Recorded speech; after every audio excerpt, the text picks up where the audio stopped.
గామి అనగా అర్థం ప్రయాణం గుండా వెళ్ళడం. గామి అనేది సంస్కృత పదం. వరహామిరా అనే వ్యక్తి ప్రాచీన భారతీయ ఖగోళ శాస్త్రంపై దృష్టి పెట్టి కొన్ని విషయాలు చెప్పారు. జ్యోతిష్యం ప్రకారం కపాలు కేతు కొత్త చంద్రుడిలా కనిపిస్తాడు.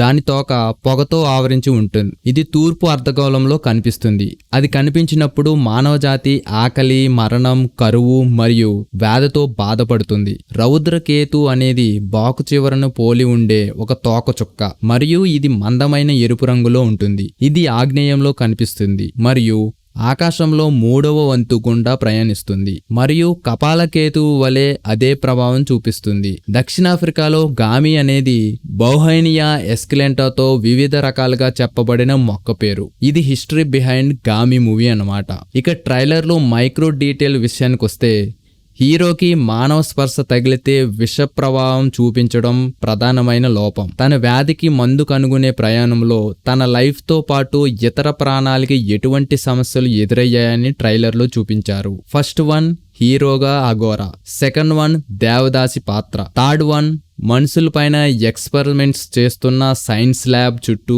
మరియు అందులో నుండి తప్పించుకునే చిన్నపిల్లాడి పాత్ర చుట్టూ తిరిగే కథగా ఈ ట్రైలర్ చూస్తే అర్థమవుతుంది. అఘోరా హీరో తన రోగం సొల్యూషన్ కి హీరోకి ఒక మ్యాప్ దొరికినట్టు ఆ మ్యాప్ ని అనుసరిస్తూ హిమాలయాలలో ఉండే ద్రోణగిరి అనే పర్వతం మీద ప్రతి 36 సంవత్సరాలకి వచ్చే వైద్ర తిథి నాడు మాలి పత్రాలతో హీరో వ్యాధికి నయమవుతుందని చెప్పుకొచ్చారు. అవి తాళపత్ర గ్రంథాల్లో ఉన్నట్టు కూడా చూపించారు. అలాగే హీరో చేతికి 15 రుద్రాక్షల మాల ఇచ్చి 15 రోజులలో చేరుకోవాలి అనే డైలాగ్ లో ఉంది. హీరో ఒక్కొక్క రుద్రాక్ష నీటిలో వేస్తున్నట్టు షాట్ ఒకటి ఉంది. అక్కడికి చేరుకునే దారిని చాందిని చౌదరికి తెలిసి హీరోకి హెల్ప్ చేయడానికి వెళ్తున్నట్టు కూడా ఉంది. ఇక ఎక్స్పెరిమెంట్స్ చేస్తున్న ల్యాబ్ లో గోడ పైన ఒక సింబల్ ఉంది. హీరో లాస్ట్ షాట్ లో కూడా ఆ సింబల్ ని గీస్తూ అరిచాడు. ఆ ల్యాబ్ కి హీరోకి ఉన్న సంబంధం ఏంటి అనేది చూడాలి. దేవదాస్ కూతుర్ని ఎలా కాపాడుకుంది, ఊరి పెద్దకి దేవదాస్కి ఉన్న కనెక్షన్ ఏంటి అనేది ఈ సినిమాలో చూడాల్సిందే.